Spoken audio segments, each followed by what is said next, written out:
Usai dilantik, para wakil Menteri Kabinet Merah Putih mengaku siap menjalankan tugas dari Presiden Prabowo Subianto. Berikut kami hadirkan keterangan dari sejumlah wakil Menteri Kabinet Merah Putih, Prabowo Gibran. Kalau arahan khusus rasanya belum, baru secara global. Tentu harapan kita Indonesia bersama dengan Pak Prabowo dan Mas Gibran menjadi jauh lebih baik lagi.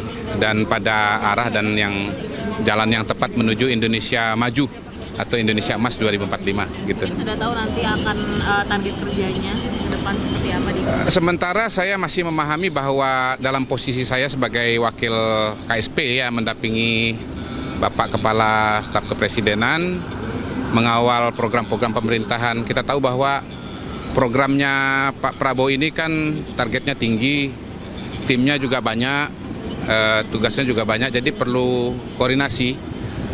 Kalau saya ibaratkan kabinet ini seperti konvoy lah, berangkatnya harus bareng, nyampainya juga harus bareng. Nah itu tantangan koordinasi dan sinkronisasi. Begitu deh kira-kira. Baik, kasih ya. Jumlahnya ada berapa sih? Apanya? Pak SP itu artinya?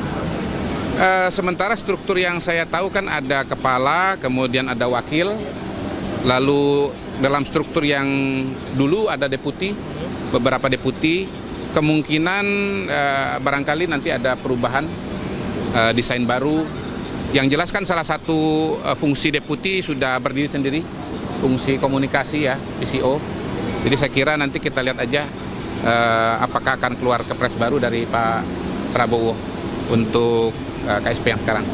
Gitu. Oh happy banget. Apalagi dilantik bareng sama, bareng sama teman-teman Wamen semua, plus juga tadi ditemenin sama ibu saya, mertua saya, sama istri saya sih. Ya pengalaman yang nggak akan saya lupain seumur hidup. Jadi terima kasih sekali lagi buat Bapak Presiden, buat Mas Wakil Presiden yang sudah memberikan kepercayaan. Sudah pembagian tugas belum dengan Pak Menteri nanti? Ini udah dijemput nih, luar biasa nih. Saya kaget juga baru keluar langsung dijemput. Jadi fokus utamanya untuk Kementerian Kebudayaan ini apa? Sabtu yang lalu kita sudah kumpul ya, tapi lebih baik nanti Pak Menteri langsung yang akan mengucapkan fokus-fokusnya ya. Maksud saya yang akan menyampaikan fokus-fokusnya sih. Karena jujurnya kan baru pertemuan sekali ya, jadi belum tajam juga kan. Tapi yang jelas sih Pak Fadlizon sih luar biasa. Dia sudah punya begitu banyak rencana, nanti kita tinggal pembagian tugasnya seperti apa dan langsung kerja. Pelantikan jadi apa nih yang siap dikerjakan pertama?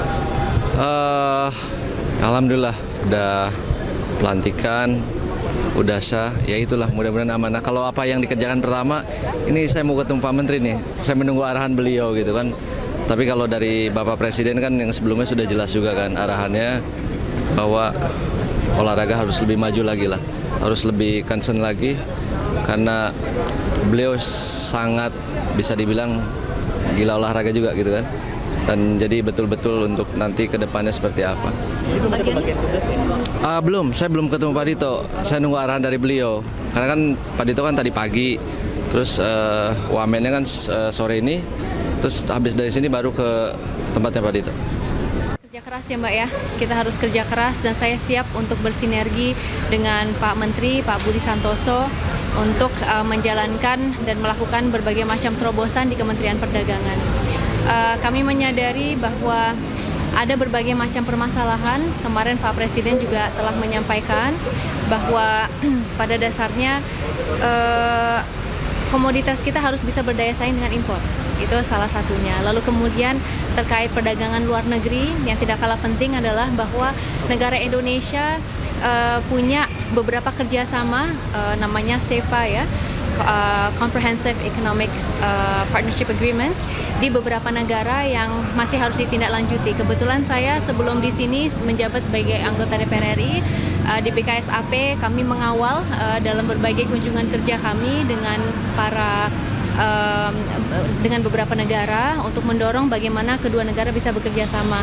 Kemarin juga sempat memimpin kunjungan ke Peru, salah satunya membahas mengenai CEPA. Jadi CEPA ini ternyata masih outstanding, masih perlu kita dorong di beberapa negara. Dan yang terakhir mungkin salah satu hal yang perlu kita nanti jajaki bersama berkaitan mengenai carbon trading, apalagi tentang perubahan iklim gitu ya. Ini kan sebuah isu yang bukan hanya isu kekinian, tapi isu yang harus kita hadapi dengan baik. Carbon trading merupakan salah satu hal yang harus kita dorong ke depannya juga. Jadi mungkin ini beberapa hal yang bisa kita diskusikan. Lagi-lagi siapa yang mendampingi? Ya, saya merasa sangat terharu atas kepercayaan dan amanah yang telah diberikan oleh Pak Prabowo dan tentu saja dari para rakyat Indonesia. Terima kasih sekali, tugas saya sangat berat, tapi saya berjanji untuk mengemban tugas dengan sebaik-baiknya. Dan pembagian tugas bersama dengan wamen lain dan dengan Pak Menteri? Itu nanti Pak Menteri akan menjelaskan, tetapi tentu saja saya dengan Pak Menteri kebetulan memang sudah bekerja cukup lama bahkan sebelum ini, dan juga dengan Prof. Fauzan sudah berbicara dan kami siap menjalankan tugas ya.